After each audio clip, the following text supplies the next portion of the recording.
alongside that, they're in Parliament. They're talking about a bill to dissolve Parliament.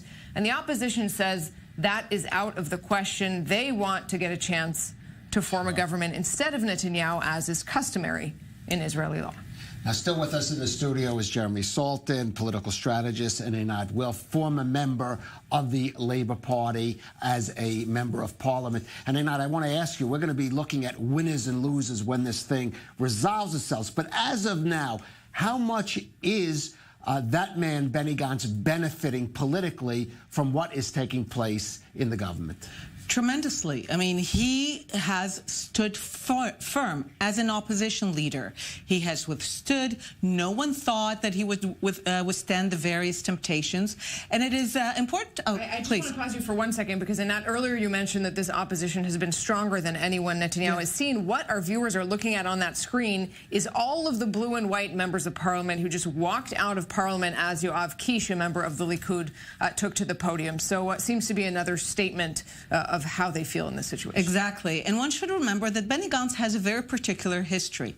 As he advanced through the ranks in the military, in other roles, he was always the least likely candidate. No one thought he was chief of staff. And then somehow things happen, bizarre things, and somehow he gets the job. So if something will happen and he will be prime minister, this man has karma, there's no doubt.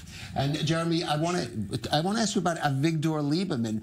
The Likud is saying if we go to elections, we're going to invest in attracting the Russian public. We're going to wipe him out.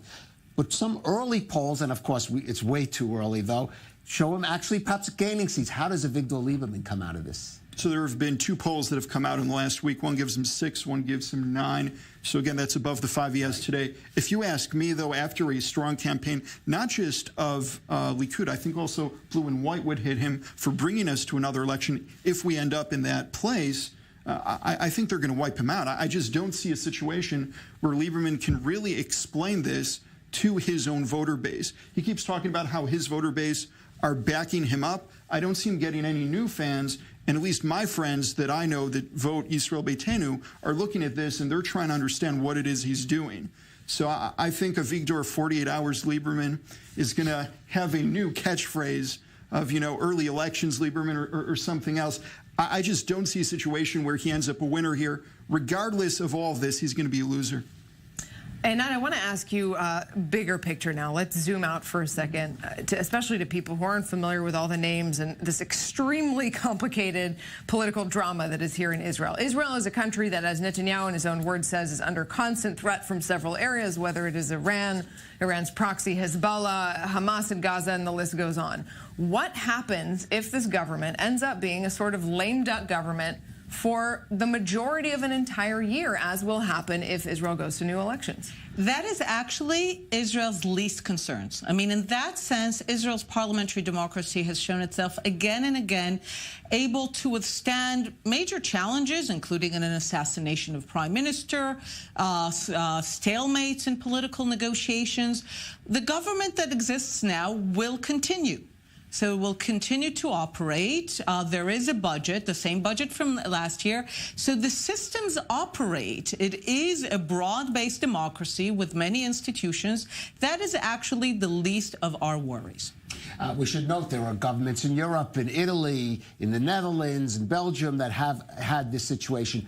Let's also broaden it out, Jeremy, perhaps to geopolitics. President Trump was supposed to introduce his peace plan next month, and as of now, we know Jared Kushner, Jason Greenblatt, you were with a party that totally opposed it.